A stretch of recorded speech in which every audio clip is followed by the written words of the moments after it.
I'm Courtney Tammany. I'm a survivor of sexual assault as a child, satanic ritual abuse, and my father's molestation throughout my whole life. He is the chief of police, and I'm here today to share my story to help others and help end this epidemic of child abuse that's going on. I was born into a cult, and now I'm out, and here I am. So I was born into a cult, satanic ritual abuse. It's a satanic cult which happens in the town of Riverdale. It's a town issue, and that's where it's local. And is that Jersey? It's in New Jersey. Okay. It's in Bergen County, New Jersey. It's right outside the city, but it's also very safe, put together, middle, upper white class, and a lot of money compared. Let me go again.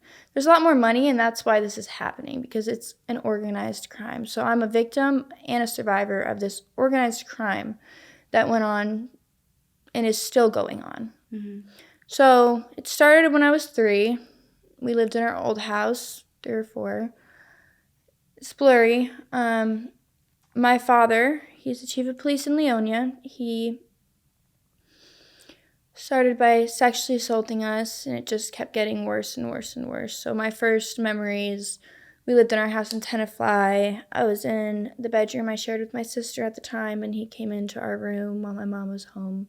And my mom wasn't home, sorry. He came into the room while my mom was out of town for the night and just laid in bed and started touching me and doing a lot more. And my mother came back, she gave me a Smurf, and that's where I was like, oh, she's back, thank gosh, I'm okay. And unfortunately, it just kept getting worse from there. How many siblings did you have? I have 2 sisters. Okay. And was it happening to all 3 of you guys? Yes, it happened to all 3 of us. Pretty similar, but also different. Everybody has different personalities, different reactions, different fight or flight modes, but yeah, it happened all to us 3. So for you, it began, you think, when you were 3 or 4? Or that's just when 3 you or 4, first yeah. went? Okay. So I moved into Rivervale. That's when I lived in Tenafly. So I knew I was below 4. Okay. And we moved into our Rivervale house where the cult was happening and the satanic ritual abuse and all the members of the cult live when I was 4, 5. Okay. And this might be jumping ahead, but with the cult, was it part of a church or just like it's a standalone cult? More standalone. Okay. Definitely churches involved Mm-hmm. that help, that help go about it, but more doing their own thing and their own rituals. Got it. So the peak of my abuse was from around 4th grade to 5th. Around 4th grade to 6th grade. That's where the peak of it was all happening. Unfortunately, it did happen through the ages of 3 to 15. But that's where, like, all of my memories stand out and were the most rampant. I have a quick question. Yeah. What is the age gap between you and your sisters? So my older one is 17 months older than me, and then my younger one they're my brother now. They transitioned, Jupiter, 2 years younger than me about. Okay. So we're all pretty close in age. Okay. So there's 3 of us, and then there's my mom. So the normal thing with domestic violence is usually it starts with the wife. The wife gets injured, beat. Luckily, my mom wasn't injured. She was never abused by my father, because the more unfortunate thing is my father only had a drive for kids, which, as sickening as it sounds, that's all he cared about. That's all he wanted. And he didn't care about us. He just cared about the usage of us. I truly do believe I was born just for the fact of abuse. And it took me years to really think about that. And I was like, he doesn't care about you. All he cares about is using you as an object for money and for trafficking and to have for the cult. So a lot of cults and a lot of abuse just stems down from bloodline. Bloodline abuse is it's a super important thing that people don't talk about enough, is when you're abused, you either become an abuser or you break free of the cycle. And breaking the cycle is super hard for a lot of people, because men usually it might be physically, verbally abusive, some type. They start with that if they were abused. Women they don't tend to be abusive, but then they fall towards that abusive trap of a man because that's all they know. So if they're abused as a child, they're going to go to an abusive man, and the man may be abusive, and then the woman doesn't know how to speak out, stand up, and break the cycle. So really, it's just a never-ending cycle of abuse. Do you think your mom knew what your dad was doing to you girls? No, my mom had no idea. Okay.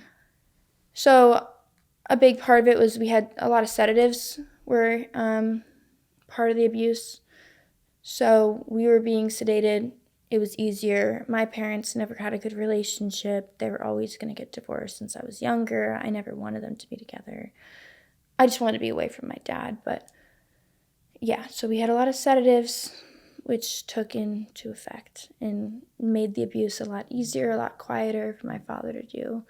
My father slept in upstairs with me and my younger brother, Jupiter, and my older sister slept downstairs with my mom. So we had a decent-sized house. You can't hear things.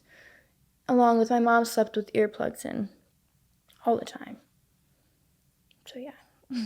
And then with the satanic ritual stuff, when did that begin? Around the same time as well? That began when I was a little bit more older. It was kind of always lingering, but more 4th grade was when it really started. Okay. I would say. And how was your life like at school and things like that? Absolutely awful. So I was going from being taken to these rituals, watching sacrifices, just being up all night, and it was a calendar. I don't know if you know, satanic cults, they go by a calendar, their own calendar of when the moon's aligned, different holidays like Halloween. They have a lot of different holidays, and based on that, they're like events and drum circle parties, whatever they want to call it. So I wasn't able to sleep. I was up at night, and when I wasn't at these events, I was just being abused by my dad and my neighbor, which is a key role. Is my neighborhood was involved with the cult. So my neighbor, Keith Slevin, was abusing me. So my dad and him worked as a tag team. So when they worked together, maybe we didn't have an event that night, but they wanted to have fun with us on their own terms, which they call fun. So I'm surviving. Surviving is all I did, was just trying to live through the night. And I didn't want to survive, quite frankly. I just wanted to die. But I was just surviving. And when I woke up for school in the morning, as a child, it's so hard. When you're growing, you're learning, you're trying to be social. The drugs are impacting my body, my vaginal. I can't sit up. My vaginal pain is so bad, my tailbone pain, just from all the abuse going on. So school never hit it off for me. It just never worked out very well. I had to transfer out of school in 6th grade. I went to a private school in 7th and 8th grade. And then freshman year, I wasn't able to go to school, and I did homeschooling. And who homeschooled you? Was it your mom? No, I went to this program online, so yeah. And during this time, did you ever feel like you wanted to tell somebody what was going on, or were you too scared? I absolutely did want to tell somebody. I always wanted to spoke. They would call me a scutch. I just was trying to fight and fight. But I just knew there was no chance of me being able to say anything because with my dad being the chief of police, right, he held a gun on him at all times, and legally so. So I would be threatened with the gun to me, the gun to other people. If you speak up and tell anybody, you're going to be killed or your family's going to be killed. And what was worse than me being killed, because then I would be out of the situation, was he's going to kill my mom. Nobody's ever going to know. And now I'm going to be living with him for the rest of my childhood, and just him. So what more can he do? Just us without my mom being there? It was horrifying. Yeah. And then with the neighbor, you said that started around 4th grade, was it as well? He started younger, 3rd grade, a little younger, but yeah, about the same time. And was he just friends with your dad, or was he also in the police? He wasn't in the police, so my grandpa was part of this cult. He still is, which trickled down to my dad, and they live about a block from each other. Mm-hmm. And then where the area where this was happening in the woods, they lived very close to the location site. So in order to get higher on the chain, cults have a chain, you're the highest up, where you start, lowest. So my dad was somewhere in the middle because he was the chief of police, or he was in the police. He wasn't the chief at the time. He had more power, he had more resources. He was in a good location spot, and he was generational in bloodline. So he had a little bit more going for him, which put him in the middle of the cult. So to get higher up, you recruit people, and he, my neighbor at the time, was this alcoholic, very angry, just hitting dogs, hitting people. So my dad was like, this is a perfect opportunity, So he took him in under his wing, tag teamed with him, and brought him into the cult, which gives him more points, or whatever you want to call it. And can you describe and kind of explain from your experience, I guess, how these satanic cults are ran, like kind of the ins and outs of them? Yeah. Because I feel like I've heard the term, but I've never really had it explained or someone with firsthand experience. So California, New Jersey, New York are the main trafficking and cult areas. It happens all over the country. This is just one of the small towns that trickle into the bigger abuse. So it's based off seasons. It's a seasonal cult. It happens in the fall, the spring, not in the winter, not in the summer. That's when it happens. They go by seasons. They have their own special calendar about what they do. They wear masks. That's like an important thing, is they always would wear these masks with bones or whatever they wanted to scare you. And it was also a power thing, is I have this mask on, I look more powerful. I killed this animal. So what they would do essentially is we would go into the woods and we would play games, which were not games, and we would have to watch. There was a lot of fire. It was a very fire cult. A lot of fire would go on, a lot of burnings of animals, animal skins, humans as well. What scared us the most is, okay, we're doing this to these people that we've trafficked. Why won't we do this to you? You need to be scared for your life, because we just did that to this young girl or this young boy. So why wouldn't we do it to you if you're not acting well? So they were like actually burning young kids. Yeah. So it was, this cult was intertwined with trafficking. Yes. Okay. That's how it worked. Do you know that, like, in their mind, what were these sacrifices doing for them? Like, just giving them more power? I think a really weird aspect of it is when you're a child and you're going through this, you're kind of just trying to survive. So Yeah. I'm there, and I always said, you know what? The more you close your eyes, the better. When the big sacrifices were happening or anything, if I can close my eyes, I'm going to close them. So I would close them. The less I see, the better it is. The less I hear, the better it is. The less you have to remember and see. So I would do that unless I was forced to keep my eyes open during these games, events, abuse. I never quite understood what the point was as a kid. I just was trying to survive more than anything, and I knew it was they wanted to take this. It gave them more power. It was a thrill for them.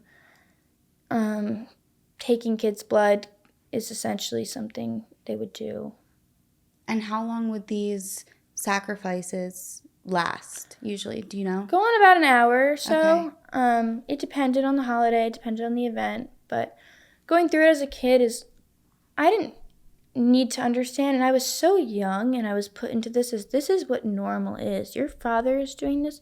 This is kind of normal, and I knew it wasn't normal or right, and I wanted to speak up, but I didn't know any differently since I was born. You want to love your parent. So after this, now that I've gotten older, I've gotten out of it, I've been doing more research on what was I really a part of? What was I in? And it's very interesting to be like, wow, this is what they were doing. Yeah. Just going online and doing research of what I was really a part of. And not just being there. Because when you're there, you're trying to survive and nothing else. Would your mom go to these sacrifices? No. My mom was not aware of the sacrifices. My mom would be sleeping. My dad, as a police officer, groomed my mom since she was 19. I think they started dating was the age. And he kind of just was always like, yeah, you never need to worry about cameras being in the house. You never need to lock the doors. You don't need to worry about sexual assault. Why would you be worried about this? I'm a police officer. I'll tell you. And she truly did believe him. She came from a upper class family and didn't know any differently. Did she know that he was in a cult at all, or No. okay? So she didn't know she was until very, I like, was removed from the situation. She was totally removed, which is a little bit different with our story. Is she wasn't in it at all. There was no part of her. Okay. He could have been giving her sedatives like he gave us every night. Right. He just was controlling, basically. But he was controlling this, and yeah. Most domestic violence cases, the mother's abused and then the kids are abused. But so she wasn't abused. Like mentally, yes, but physically, no. She was never physically abused, as of my knowledge, and as she's spoken. Mm-hmm. Which is why she had no idea. So when I was 16, I had to get vaginal surgery. I've had 2 vaginal surgeries. When I turned 12, I was in a lot of vaginal pain, and I would be leaking, UTIs, constant issues, endless pain. I went to a couple doctors. They'd be like, it's normal. We don't really know what's going on. And I'd be like, okay. Once I turned 16, I was like, something's really just wrong. I know I'm in pain. Like, this just isn't right. I had clitoral adhesions from the abuse done, which they can't say for sure because they don't know. But it's usually with a lot of clitoral usage, which wasn't done by me. It was done by my father, unfortunately. And then I had adhesions where I had to get a minor surgery, put knocked under at 16, which is when my abuse kind of started all pouring out, and I started speaking to my mother about it, and when she first heard about what was really going on and why we were sick. And what was her reaction to that? At first, she wasn't in denial, but there's a part of you that wants to be in denial. She believed us, she listened to us, but she didn't fully believe it. She just kind of was like, okay, yeah, sure. Like, I'm here for you. And all of your siblings come out at the same time, or was it just you? All similar times. So first it started with me and my older sister. She knew I had been sexually abused, and she's like, well, yes, the same thing happened to me. And me and her came out at the same time, and we didn't want to bother my younger sibling. And then it wasn't until DCP&P, Child Protective Services, came over that he started spilling out his memories after that. When we were children, the sedatives that my father was giving us was making us so sick. There were days where I would walk up the staircase and I would fall over. Like, walking up the stairs was so hard for me. I would just get lightheaded and fall over and have to lay on the ground. I couldn't shower. My sister, when she was in 7th grade, my older one, she turned completely for 6 months, not able to function. She couldn't walk. She couldn't move. She could barely talk. She had severe brain fog. She was stuck on our couch. She would lay on our couch, and I thought she was going to die. So my mother took her to endless doctors. She took us to all, like, a handful of doctors, being like, what is wrong with my kids? I was acting out mentally. My older sister was physically dying, in a sense. She couldn't move. She didn't shower for months. What's going on, Like, what happened? And my dad just kind of sat there like, doesn't matter to me. Take him to doctors. So we were essentially being failed. And no doctors, which is a really important part, is nobody asked us if we were ever being abused. And I wonder what the outcome would have been if we were asked. I went to a therapist since I was at a young age to around 6th grade, Lorna Goldberg, in Englewood, New Jersey. She was a cult specialist for young adolescents. She knew my dad as well before me, and she never asked me if I was being abused. She never asked me, and doctors would assume it. They would tell my therapist to ask me. She never did. I told her I wanted to be treated like I was an abused dog. Basically, I was trying to say I was abused without saying I'm being abused. I was like, I want to be treated like an abused dog because I feel like that. I was never once asked, and I was failed horrifically by not only her, but by a psychiatrist who was giving me medication. She met with me 3-4 times a week, Nancy Tancer, for our money, and I was severely suicidal. As a 12-year-old, you don't really know how to kill yourself. Luckily, I was young enough to not know how to do it, but I knew I wanted to die. So for me, it would be holding your breath till you pass out thinking you'd die, which wouldn't work. Not drinking water to die. All silly things that never would have worked or did work. But she told me, you have too much anxiety to kill yourself, straight to my face while I was 12, saying I'm going to kill myself. And right after that moment, I'm looking at her. I was like, you know what? You don't think I can kill myself? Now I'm going to kill myself because you don't think I'm capable. What the hell? Mm-hmm. So, yeah. So how long did you go to her for? Not very long. Okay. My mom is she's very smart. She advocated for us, and she realized this wasn't the right place for me. She sent me to a program, Nancy Tancer, called High Focus, which was essentially a day program, not a mental hospital where you go. It left me more traumatized than I did not. I just needed help, and they sent me there. And all they cared about was just the money and having you there for the day. It felt like I was a prisoner, and I was just a young girl who was hearing all these horrific stories of people trying to kill themselves. So it wasn't until then that I learned, okay, yeah, this is how I could kill myself. So that night I did come home, and I was like, I'm going to kill myself, and I'm going to do it. And my parents had a very close watch on me at the time, luckily. And unluckily, because my father was watching me, but that was when I had to take his Xanax to fall asleep. And I fell asleep with my father in the bed, touching me, and just it all went blurry from there.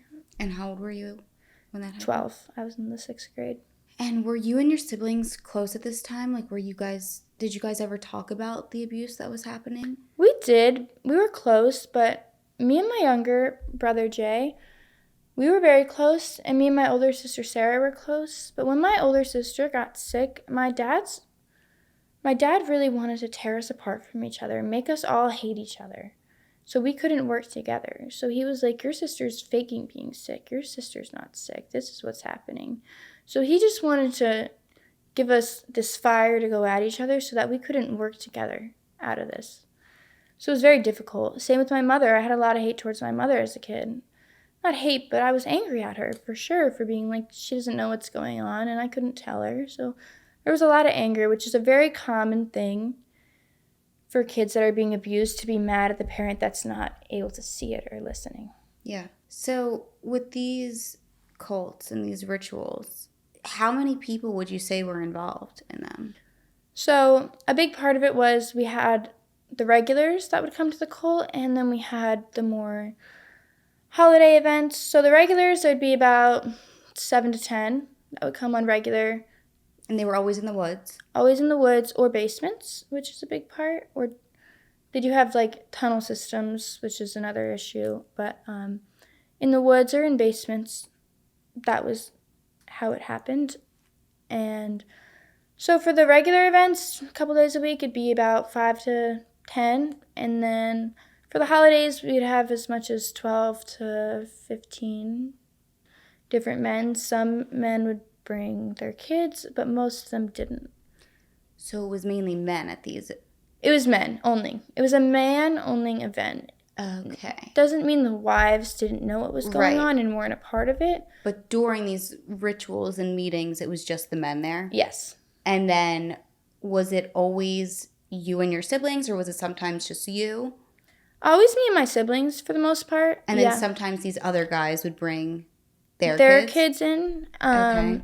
Sedatives, depends on the day. And do you think that they would bring their kids to kind of try to almost groom them into that kind of lifestyle? Like, so that they start young and then, they can grow up being... Right, because that's all that they know. That's all normal. They know, right. Yeah. That's all I knew. So try to get them to be a part of it when they grow up, because bloodline is really important for them is if you have generations of this going on. This has been going on for generations. My dad, my grandpa, his dad, it's gone on for many years.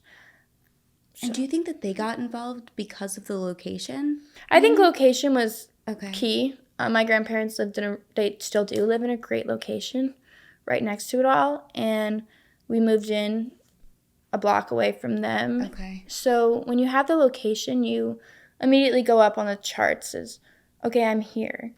So this was just one of the satanic cults was in our town. But essentially they would meet with once a year, yearly, with all around the states, and they would all go to these bigger conventions of let's talk about what we're doing.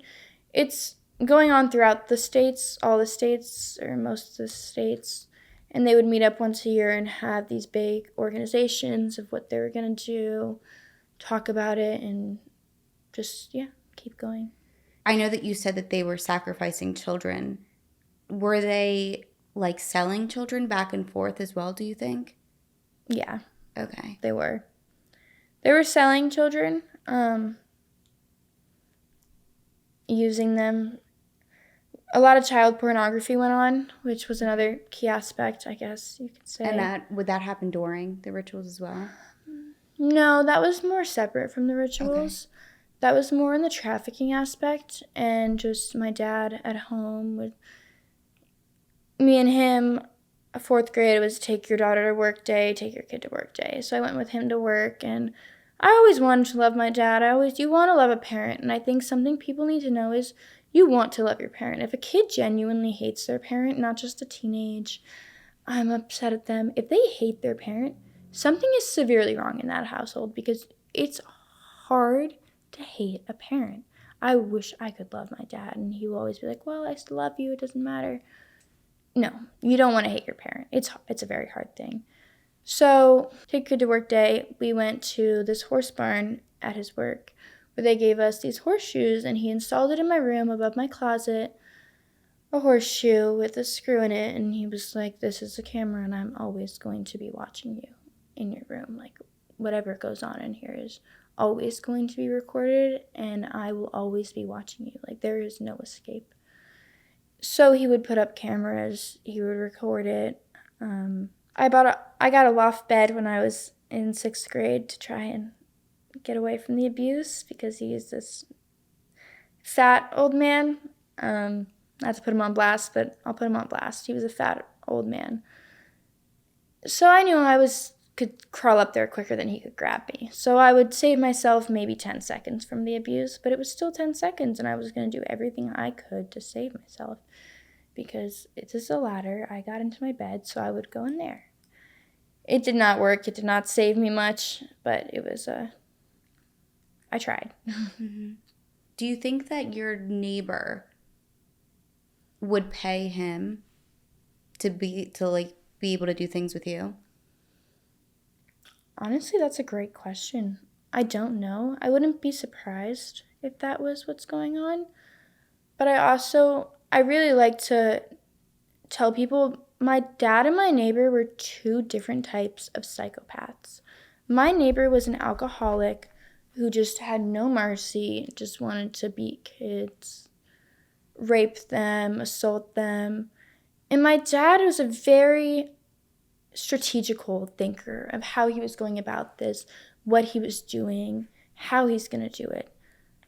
It's an organized crime. They did it and they had it down to a method that they've been doing it for years. So my neighbor, I don't think he cared as much about money. He just cared about being able to use people for abuse. Right. His main thing was I was a blonde little girl, and they have 2 sons that are the age of me and my older sister, so we were really close with them, so that's how we got close, and that's why we hung out with them. So I was hanging out, has a fantasy fetish for young, blonde little girls. That's what his type was. So out of me and my sisters, my brother, I was really the one he wanted. So I was like his personal object or toy, which was awful, but it's the truth. And Was this a weekly occurrence with the Yeah. neighbor? Okay. And your dad? Yeah. In the cold was weekly, depending on the season. And then when the cult wasn't having events, it would just be my father and my neighbor or other men just all hanging out in the basements, getting together. We have another family in our town with 2 girls our age that have had the exact same thing happen. They reported it to Child Protective Services. We've all reported it with evidence, and they've just simply failed us. So where do things stand right now? You came out at what age about this? 16, and I was investigated and questioned at 17. Okay. And what was the result of that? Absolutely awful. We were failed. My dad is in Bergen County, where we live. We were interviewed by his friends. So that just doesn't work well. Now, were his friends involved in the cult as well? Some of them were, yes. Okay. And it goes to like a larger issue of this isn't just him and some people in the town. It runs deep. It runs deep. So part of the people in the prosecutor's office or in the police station were also a part of it. So going to them was just like sitting in a room with my father. I sat down with the prosecutor, and I was like, wow, I don't think I can even fight or tell my story too much because I feel like I'm just looking at a soul with no eyes, at eyes with no soul behind them. This is just like I'm sitting down with my father. And I understand how you have to be investigated and talked to, but there were just things that were said to me that were so not right, unlawful. It was, you're sitting here. I told them crying, I'm a young girl. I was like, I was raped at this age. They're like, well, why would that guy ever want to do that? That's gross for him. That sucks for him. And I sat there like, I can't argue with this man. I'm not going to go anywhere. This is just going to go in circles. That was the only time I said something back to him. And I'm like, well, why do serial killers kill people? You know, why would somebody want to have sex with that person? I'm like, well, why do serial killers kill people? Can you give me a reason? And he didn't give me a reason. We've moved on. I told him I had been raped from behind by Keith Slevin in his bedroom. And he told me, well, you wouldn't know who it is if it's from behind.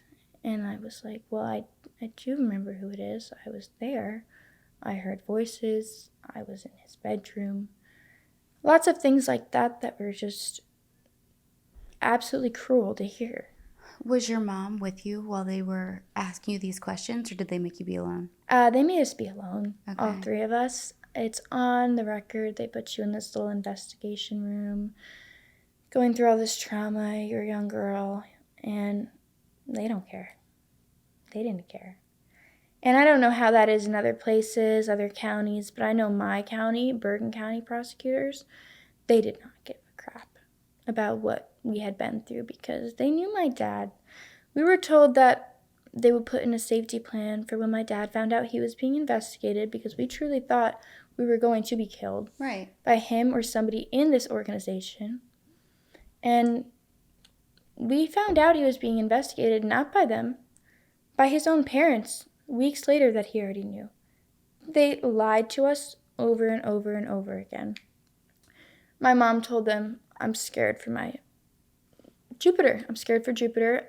I'm scared for my kids because he held a gun to their heads, which is what my Jupiter told my mom, and said, I'm going to kill you. And off the record, the prosecutor said, well, it only happened one time. You don't need to be scared. Which is such an unfathomable thing to say. It only happened one time. It doesn't matter. I then went to my local town police just for hope, because now I'm still living in this town trying to heal and recover. And all I'm driving past is my rapists, people that I know, my dad, my grandparents, the sites, the locations, the places I've been taken to. And I go to them and I said, I'm looking to, this is what happened. And they said, we can only give you maybe a restraining order and only one for 2 weeks. And they didn't even give me one. No judge wanted to talk to me. They laughed in my faces and said, okay, yeah, you don't get one. And I'm like, okay. So did they only ask you questions and do the investigation or whatever they want to consider it that one time when you were 17, or is this like an ongoing thing now? It's only been an investigation that's happened once. Right now, my parents still aren't divorced. So the only thing I know about it is my youngest sibling, Jupiter, is 17 and a half, and the past 3.5 years, my dad's been fighting for custody of Jupiter, and Jupiter doesn't have a voice. They won't listen. The courts won't listen. Jupiter spoke what's happened to them, and all they care about is saying it doesn't matter if this happened or not, or if this is all a bunch of BS. You should still have a relationship with your father.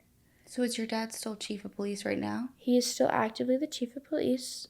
I did just file a civil lawsuit, which is public, it's not sealed, against him, the prosecutors, because we had a severe failure to investigate. Nobody investigated anything. We went to them with evidence, we went to them with pictures.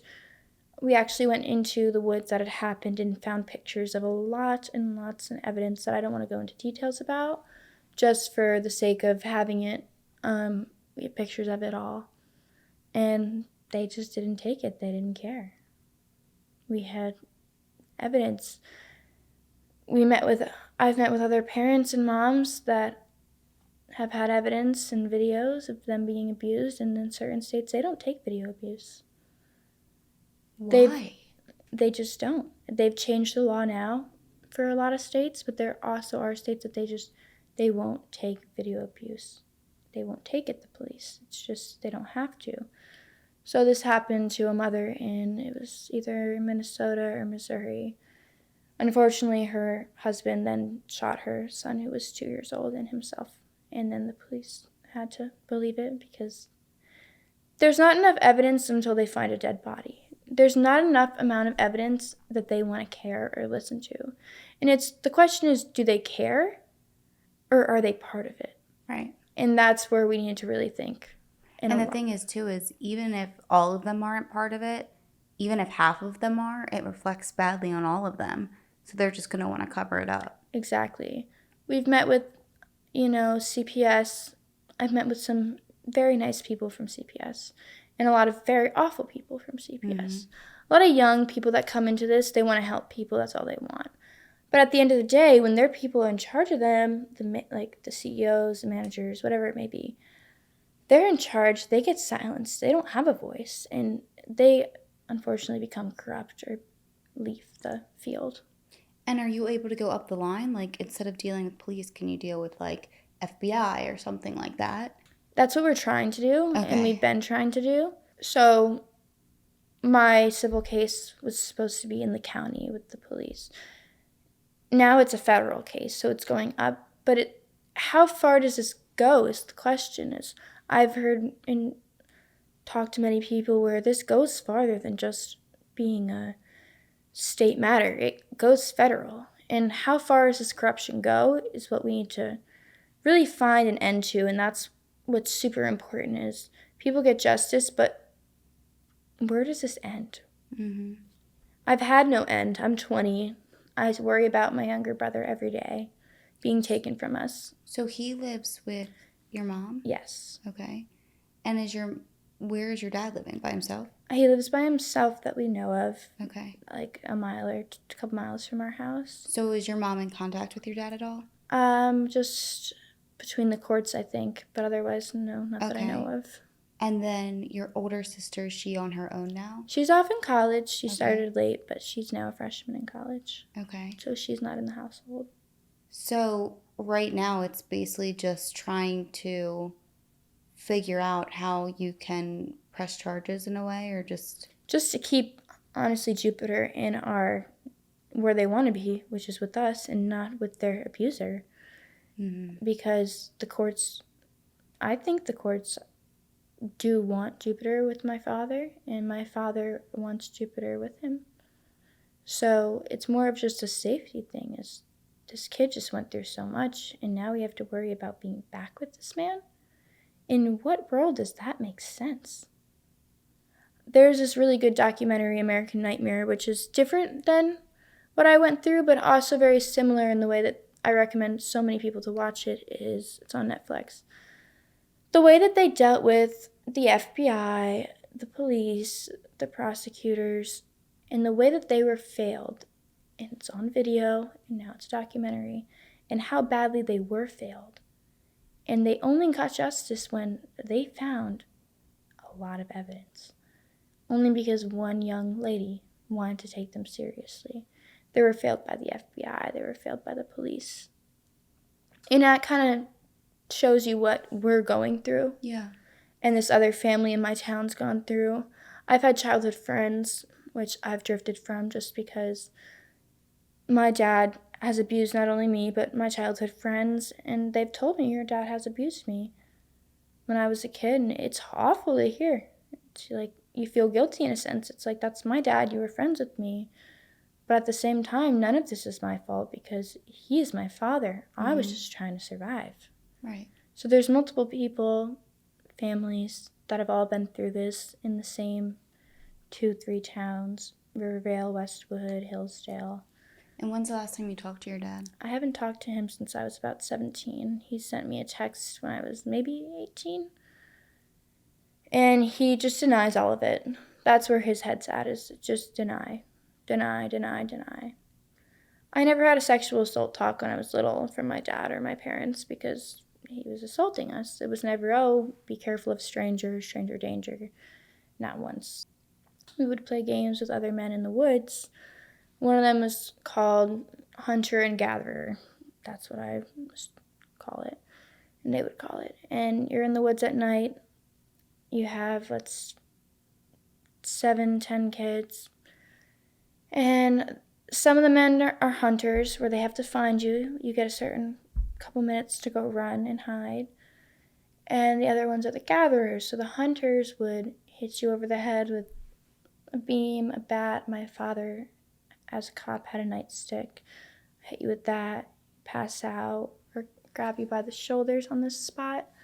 It's this nerve that would make us pass out. And the gatherers would come. There'd be only 2 or 3 assigned gatherers, and they would come, get you, and molest you, assault you to whatever extent that they wanted. But they made it as if it was a game, and you could win. But after doing the game enough times, you realized there was no winning. You weren't going to win. The result was always the same. Yeah, you were always going to be hit. They just wanted to watch you look terrified and run. And I would be terrified. My younger brother, Jupiter, was a lot slower than me and not as athletic. And just, I would have to take the hit for them. And I would try, but then they would still get abused anyway. So it was, at what point do I help others versus save myself, because we're all going to be hurt? So they would knock the kids unconscious and then molest them. Mm-hmm. Would kids ever wake up during? Yes. So sometimes I'd wake up during it and realize this hand's in my pants, this is what's going on. And other times I would wake up unsure of what went on. Mm-hmm. Along with, we did have the sedatives in us to transport us to these locations that they brought us, so it was easier, quicker. Would kids ever scream? Yeah, I would scream a lot. Yeah, I was a screamer. I was loud. I was a very feisty child with that, as I should have been. Depends on the kids. Some kids are quiet. They know what's going to happen. They just let it happen. Some of the kids would scream. Some of them would fight. But, if you have a screaming child, you're going to get in trouble because your child's screaming. Like, my dad would get in trouble for bringing me if I was going to be feisty. So I needed more sedatives. Right. And I would need to be essentially hit harder. So it was, what point does it serve me to be that screaming, kicking child? Right, because it wouldn't help you. Because it wouldn't necessarily help you, no. Maybe it will help you 1 out of 50 times, but no, it didn't help me.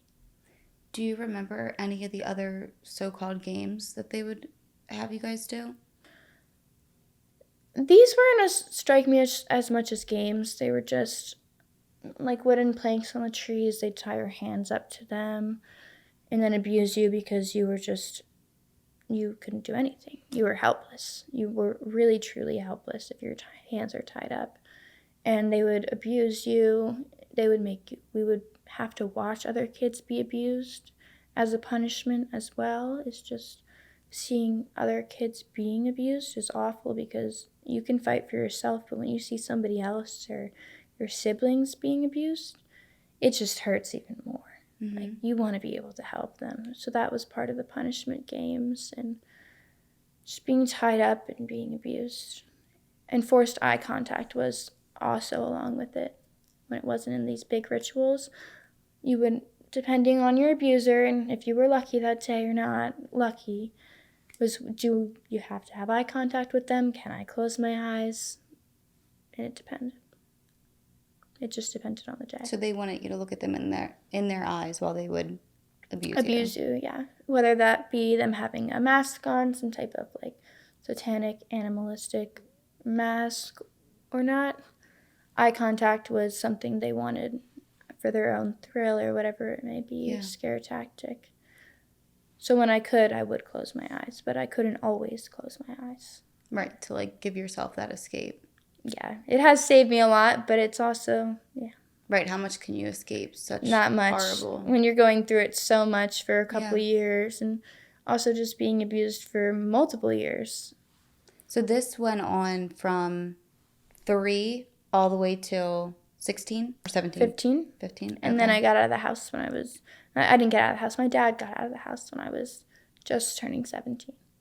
And did he leave easily? No.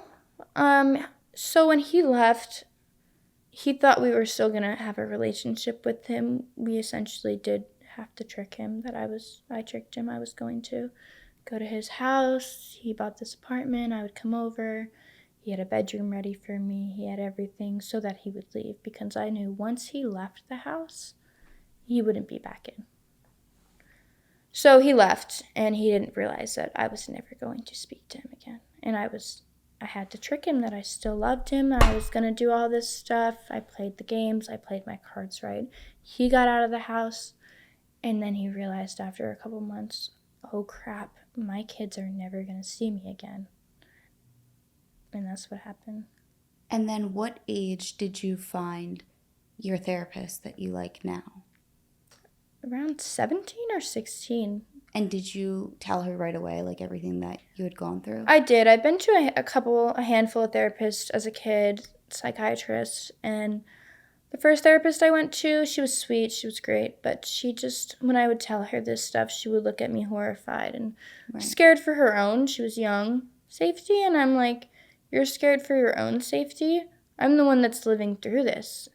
They wouldn't want to report it to CPS. They wouldn't want their name tied to it because they were scared of my father. He's the chief of police. So once I met my therapist, she was great. It was hard for me to go to therapy after being to some very awful therapists. I did not want to. I talked to her, and then after a little bit of time, we clicked really well, and she's been such a good advocate for me and helping me heal through my journey. What has been some of the struggles for yourself just coming out of everything that you went through?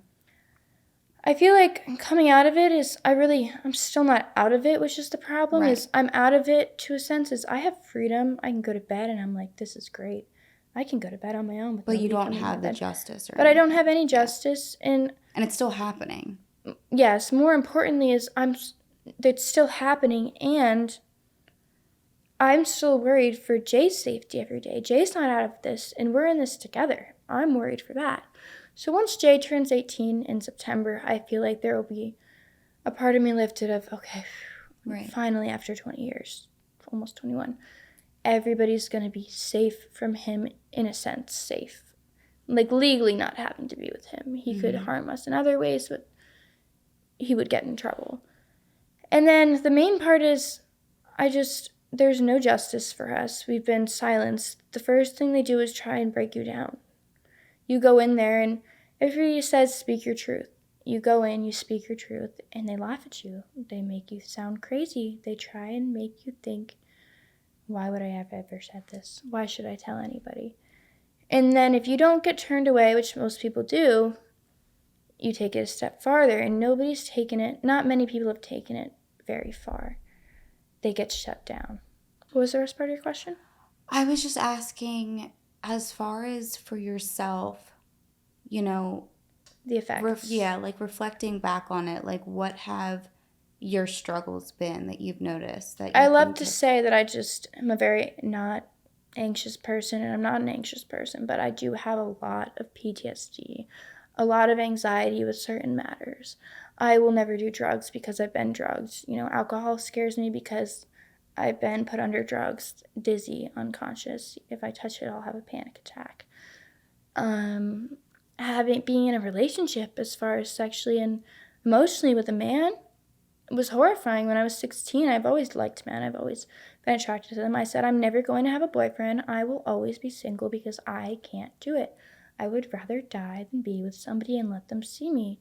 It took me years for somebody to be able to see me sexually, for me to heal. And I would kiss a guy and throw up from my anxiety from it. And I'm really not an anxious person. I've never been, only when I but was going through anything it. for you revolving, you know, sex and sexuality was forced and Forced. negative. It still is, unfortunately, to this day. I don't think my relationships sexually have ever been able to be something. And not only has it been mental, it's also been, okay, I've healed so much mentally. Very importantly, there's physical damage done to my pelvic area and to my head that still hasn't healed. I have endometriosis. I don't know if you've heard of it. It's a 1 in 10 women have it. It's a chronic illness. Top 20 most painful chronic illnesses you can have, and there's no cure. I've found great doctors. I've just recently got diagnosed at 19, just had surgery for it, and I have severe endometriosis at a young age, which created nerve damage. And if you're abused, you're a lot more likely to have it. The chances of having endometriosis and being abused are a lot more likely. If you're mentally, physically, sexually abused, it's a lot more common. Genetics-wise, my mom had it, but nothing like me. They did surgery. So now not only am I physically in pain to have a sexual life in an everyday, day-to-day life, I'm also mentally in pain. And it's triggering when I'm physically in pain in my pelvic area because it's giving me these feelings of what it felt like to be being abused. It's like a reminder. Yeah, and it just sits there all the time. And I'm a rock climbing coach. I love my job. But there's days I can't get in. I can't work long shifts. I have really bad back pain from my tailbone, my pelvic area, my endometriosis, where I can't stand or sit for more than a couple hours straight without being in severe pain and flare-ups. And it's just awful, I was 17 and I was going through all this pain, and I'm like, this isn't normal. And the doctors would just say, take an antibiotic. Maybe you're just in pain from being with a man or like sexually in pain. And I was like, no, this isn't happening to my friends. Something is wrong. And it took me a while to find a doctor that listened and was like, you know what? Something is wrong. And that's when they found that I had severe endometriosis that grows back over time, but I did just get it all removed off of a couple organs, my rectum, my ovaries, all over my pelvic cavity. They found it. It had just spread, which has affected my health severely. Yeah. Horrible. Yeah. And nobody's at fault or at anything for this. And I just have to worry each day is okay. Am I safe? We just moved into apartments come the fall, summer. And I felt safer than ever, luckily. I don't feel like I'm being watched or followed. And it's great. I really do enjoy it. But so right now, would you say your main goal is just obviously to spread awareness and then just get the justice, hopefully? Yeah, my main goal is to really spread awareness, speak the truth for people to hear it. Yeah.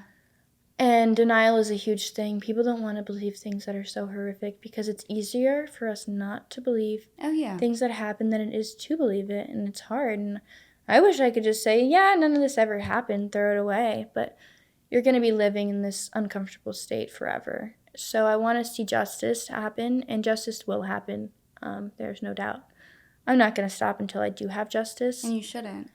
along with for other people, them to come forward or just be comfortable and able to speak about it. And you know what? I'm not alone throughout this all. Mm-hmm. People at my teachers, I had a coach. When I was young, I would cry all the time. I was malnourished. I was really underweight. I just looked sickly, like I had been being abused, bags under my eyes. If you looked at me, you would think, what is this kid going through? I came back 4 years later to the coach, 5 years later, and I went up to him and I'm like, hi, how are you? It's Courtney. And he was like, oh my gosh, you look so different. You used to look like you were so scared and like basically abused. Mm-hmm. And I was like, well, yeah, that's what was going on. I didn't say that, but that is what was going on. So the endometriosis, is that something you're born with or it's formed? It's formed. So once you start your first period, it can start growing, and it grows with each period.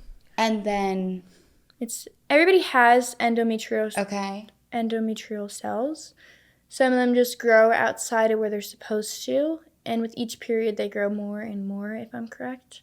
And then it becomes a problem if you're raped or assaulted or something like that. It can make it worse. It causes more inflammation. Got it. Which is how they're produced, I'm pretty sure. Okay. And then it spreads it's been found in every organ. It's been found on the eye, the brain. It's not common, but it spreads. And then you can have flare-ups. Flare-ups, which are really uncomfortable. I'm like an 80-year-old lady. My bladder doesn't work correctly. I just have to use the restroom all the time, and it sucks. I'm 20 years old. Mm-hmm. I feel like I'm an old grandma. Yeah. Like, I'm 20. What the heck? I can't tell when I have to pee or not. I don't know. Yeah. And then I did have another question for you.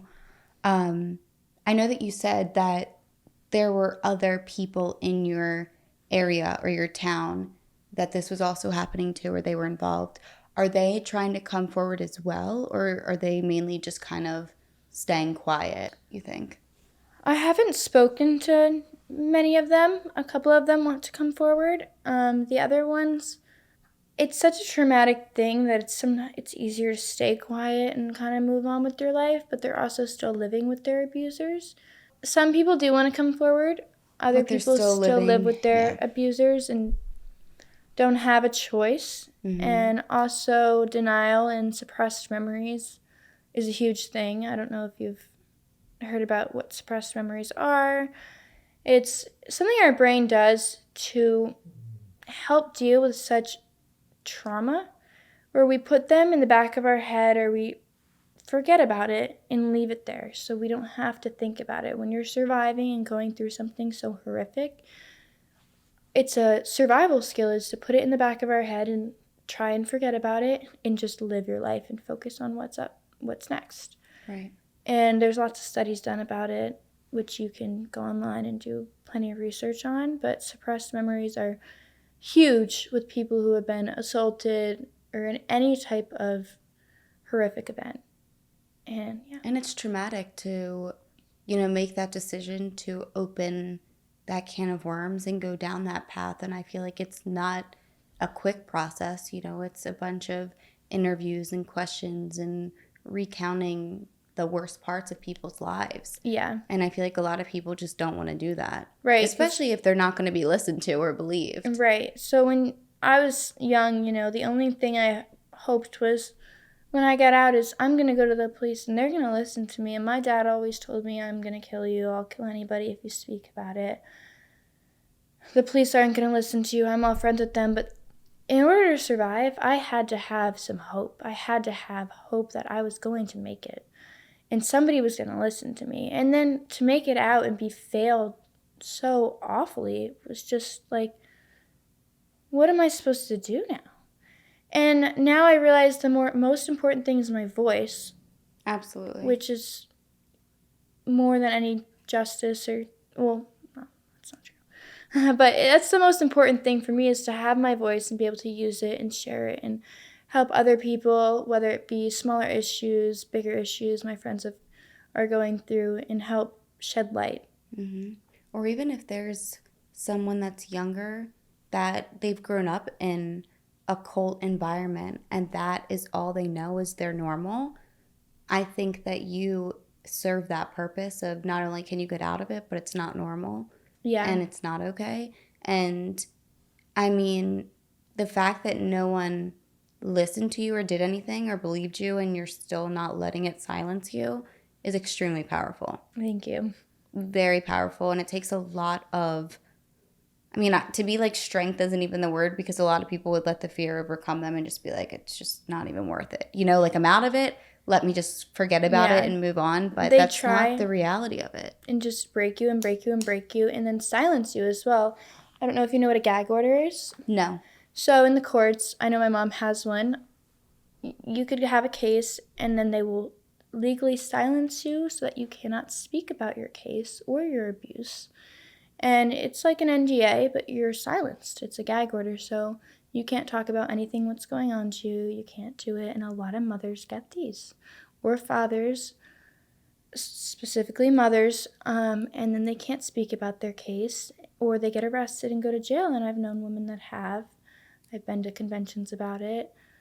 So your mom can't say anything? My mom can't legally speak about anything she's going through, so I don't get to know what's going on in the courts, and she can't even speak to her closest friends or her parents or anybody because she is now silenced, and that's what they want to do to me.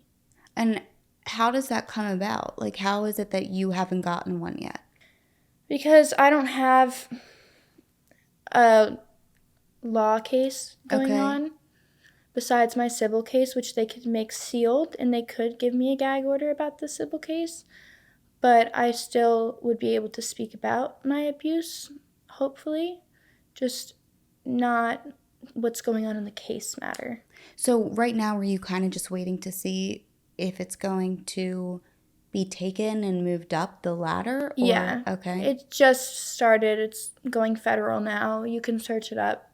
My first and last name. You can pay 10 cents for each page. There's 35 for the docket. Okay. And you can get the whole thing. And it's basically like everything that you recounted that you've gone through. Yeah. Okay. Just an overall quick, 35 pages, but just kind of who's being sued or attempted to be sued and who was in the wrong and the failure to investigate, failure to protect, and what's going on with all of that. And they could easily let it slide because my dad has a lot of power and he has a lot of people on his side. But we don't know what's going to happen, and it's worth trying. Yeah, and it's interesting to me because to a degree, I get that he has a lot of power, which would make it a suppressed and just, pushed under the rug case. But you would think if it's, it goes beyond just this family abuse and assault. Mm-hmm. And it's other, it's these sacrifices and these other huge things. But like you said, it's when it comes to trafficking, it's like, how far up does it really go? Yeah, and who is involved? That's the real question, is how far does it really go? We've had people investigate our case, Homeland Security, and from what I've known, we had a really great guy on our case, and he just disappeared and got taken off of it because he wasn't corrupt. He was doing what he was supposed to do. Right. And he ended up being taken off of it. We have never heard from him since. We don't know where he is, what he's doing with his life. But they don't want anybody to take this down. It's because a lot of people are part of this, and it's benefiting them. There's a lot of money in this industry. There's child pornography. There's trafficking. There's drugs. There's selling your kids for an hour and saying, okay, you want to use my child for an hour? I'll give you to this man. You could do whatever you want, make films, but I want them back, and you're going to make a lot of money. So money is a huge thing in these cults. Yeah. Just like trading and doing... Cults, trafficking. Personally, people in the cults more care about power than money. Okay. It's more of an ego and just a brainwashed satanic. This is what we believe in, this is what we worship, this is what we do. And just using these children for their benefit. Yeah. And then when it comes to trafficking and money, it's a big money maker. And I think what we've been failed as a society is when you think of a pedo, from day one you think it's somebody who's homeless, somebody who's a drug addict, an alcoholic. But in reality, these are middle-aged, upper class white men that are doing this because it's an organized crime. But we're taught to think that a pedo is something different than it really is. It's somebody who's out of the norm, when in reality it's usually somebody you know, somebody close to you, a family member, a coach, a relative, and a lot of them are upper middle class white men. Right. As opposed to what we're told. Mm-hmm. You know, and they have the power to cover it up. It's an organized crime. That's what it is. They have it down to such a method that they've been doing it for years and over and over and over again that they're not worried about getting caught. They're actually so lazy with it that they do it right behind right in front of you. Yeah. Which is so important is they do it right in front of you because they've been doing it for so long. They're so cocky, and also the houses around where this is going on in the woods are part of it. So they don't need to worry. Yeah. They are lazy with the work they do. And if it took just a little bit of an investigation, it would be found, you know. We've done investigating ourselves. But then it's how safe are we? And I think, like you said, too, it's about finding the right person or people that are going to have your back and follow it all the way through to seek, you know, the justice and right and wrong. But it's almost like you wonder also if they're not doing that because it's so many people involved that they're like, how many people are they going to take down in the process, or can they take down?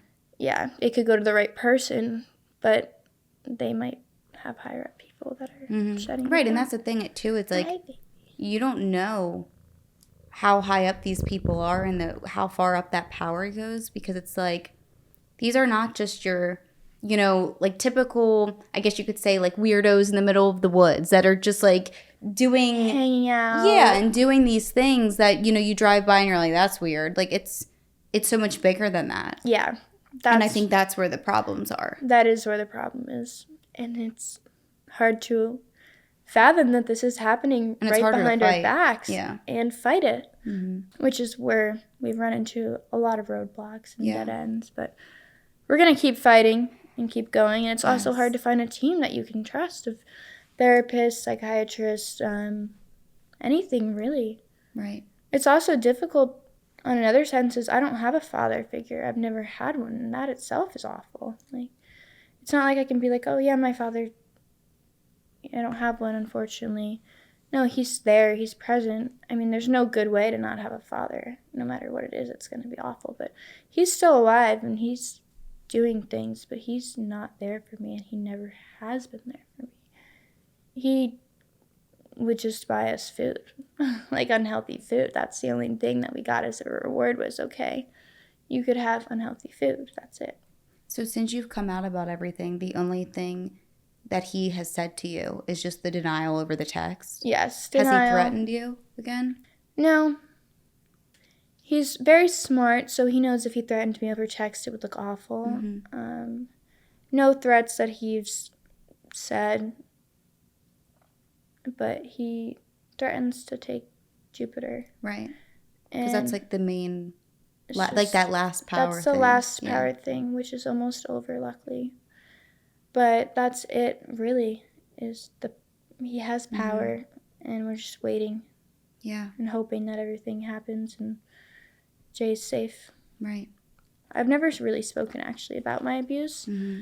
Besides to my close friends, and even then when it comes to my close friends, this is a really difficult matter. Absolutely. I don't want to tell you all my friends about this awful stuff. I'm telling people this so that they can learn and be aware and to help others. That's why I want to speak forward.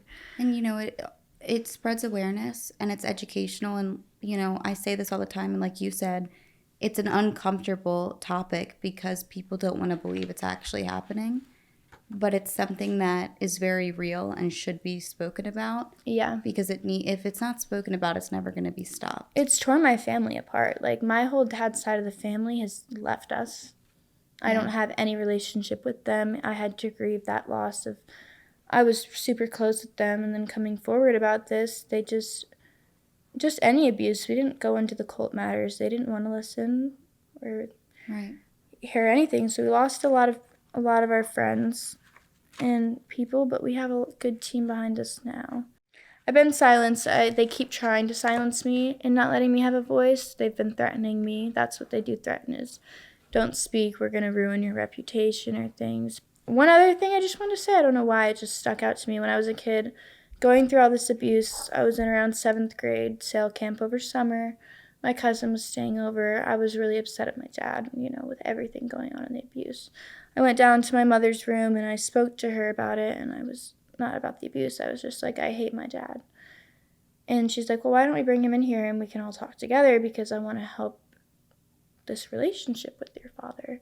And I was like, okay, fine. I don't want, nothing's going to be solved. And I'm sitting there bawling my eyes out and I'm like, I hate you, Dad. And he's like, well, why do you hate me? He's a narcissist. Why do you hate me, huh? Say it. Because he knew I couldn't say anything about what was going on in that moment to my mom. And I just sat there crying, hysterical, saying, I don't know. Because if I said it, I don't know what would have happened. Right. And that just goes to show you how much of a narcissist and planned out psychopath he is. He's not just... And the confidence he had. It would just be like teasing us. And right. Like, okay, so why do you hate me? And there'd be multiple times like that of what's happening. I've had friends tell me, oh, I never liked your dad. And I'm like, really? They're like, no, you would call me crying, saying you were scared of him, or he would be cursing at you at a really young age, screaming, threatening you. And I'm like, those things I don't have even recollection of. There's certain times in my life I don't have any recollection of it because it was so traumatic and it happened for so long. And my friends would tell me this is what happened. And I'm like, oh, wow. I didn't even know that.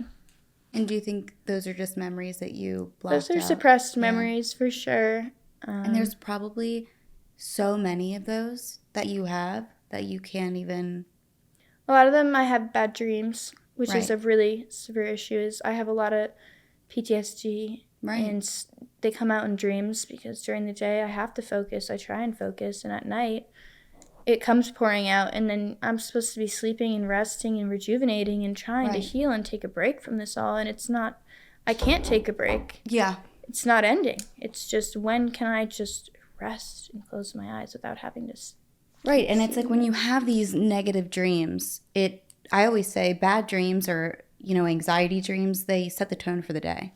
They do. So it's like you're constantly waking up with this fear and this reminder of just living through the worst times of your life. And if I go through a flashback in my dream, I wake up in a flashback. Like, I wake up and I'm like, my body feels numb, my eyes go, my pupils go huge, and I'm just like, what do I do? And the only thing that really can get me out of it is just I have a heating pad to make me feel like, okay, I'm in the moment. And then we have animals, because animals are just the best. And my mom will get the animals and be like, here, look, the dog's here. It's okay, it's okay, it's okay. And I'm like speechless. Like, what's going on? Like, it looks like I've just witnessed a murder. Like, I look horrified because you are. I am. And that's what's going on in my dreams. And then I have to ground myself, which I do a good job of doing. But at the end of the day, it's still difficult. And how is your mom doing? Is she okay? She's okay. I think it's difficult because as a parent, the one thing you want to do is protect your kids. So to have something go on for so many years and not have helped them or been able to protect them, I think it's probably very difficult for her. She works a 9 to 5 as a dog walker. She's a busy lady. She deals with all 3 of us having flashbacks. She takes care of us all. We need a little bit of extra care, unfortunately, because of what we've gone through. We're healing. So she has to be there for us along with working, and it's difficult, and also being silenced. Do you guys talk to her about everything that has happened? Yeah. Often? Okay. I do, personally, and I do believe both my siblings do as well. Yeah. We both open up to her because we weren't able to for so long, and we were so scared and she was a victim as well. She was. Yeah. She really was. Since she was young, since she was 19, she was put into this false reality, is what I'd call it. Is we lived in this false reality of a life is no harm goes on, nothing wrong goes on, because my dad was telling her that since she was young. She lived in a decent house, a good household growing up, good parents, a very nice neighborhood, so she didn't know any better. So we lived in this false reality of nothing bad goes on except what's going on with my dad. And he's also kind of in control of what else is going on because he's watching us all the time. He knows people in trafficking. He knows what's going on. So I'm probably not going to be kidnapped because he's going to know the kidnapper. Yeah. So we lived in a false reality, and my mom's finally realized, wow, like I was manipulated. Right.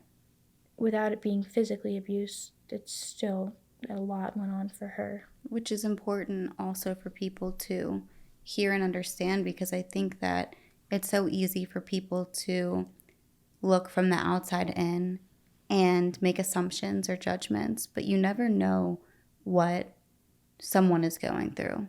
You know, whether it is the wife or the husband or the kids. No one ever knows. So, Yeah. you know, you can't judge unless you're in it, you know, and know exactly. Yeah. And even then, it's like you don't know the manipulation that she went through or what she was told or anything in between. And, you know, everyone is brought up differently. Everyone has different, you know, awareness and things like that. There's some people that maybe just who they are, they're very analytical and they notice everything and they see things and they're on it, you know. And then other people, if they're living in this world where they truly believe it's all sunshine and rainbows and they love the person they're with, why would they think anything differently? She's not an anxious person. She was, I think, her first boyfriend. She just didn't know any differently. Yeah. And she didn't know. She just simply... Did she have you guys your older sibling at 19?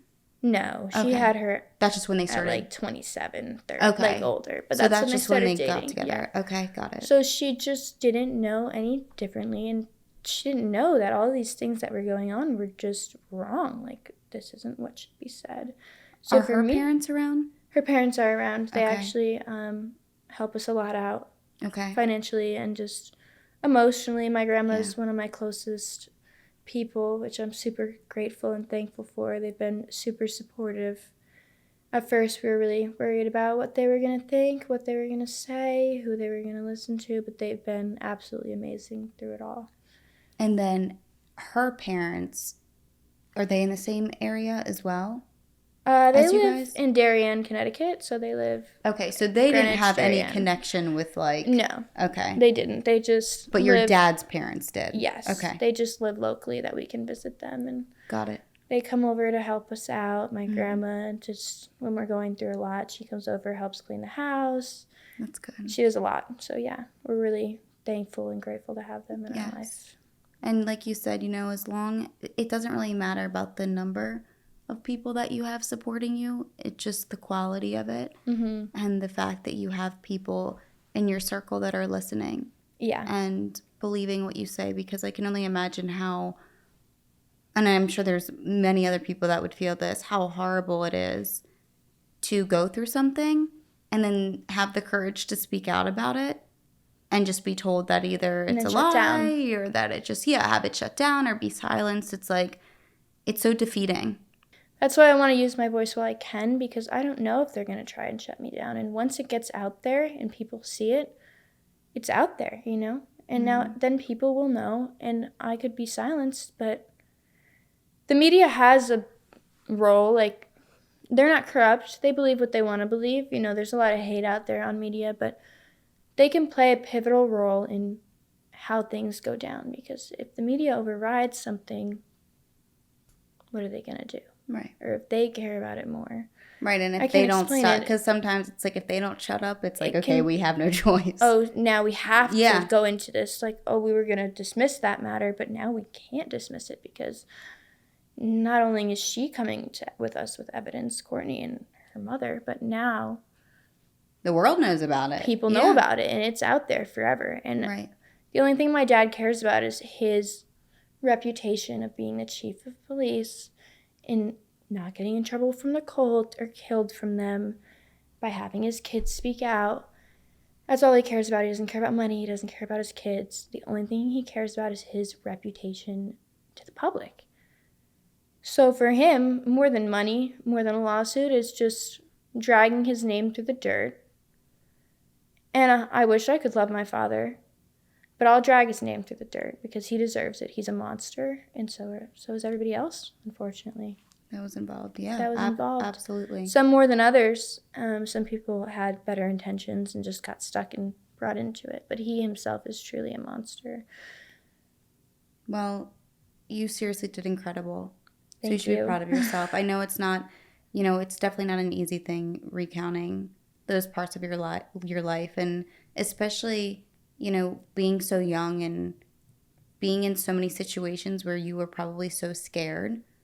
It's like, yeah, you're older now and you can talk about it, but it's almost like that young child is still in there. Yeah. And it's like, even if you're able to heal from something, it's still there. It still hurts. It still happened. It does. And yeah, I mean, I'm so grateful that you came on here, really. Thank and that you you so reached much out. for having me. Of course. And it means the world. Like, I just want justice for my inner child. And yes. It comes out, and that's where I get the most emotional, is like my inner child just wants justice. Yeah, you're fighting and for to her. be able to speak and come forward and say what happened, because for all those years I wasn't able to speak. So it brings a lot of healing and joy to know that I have my voice now.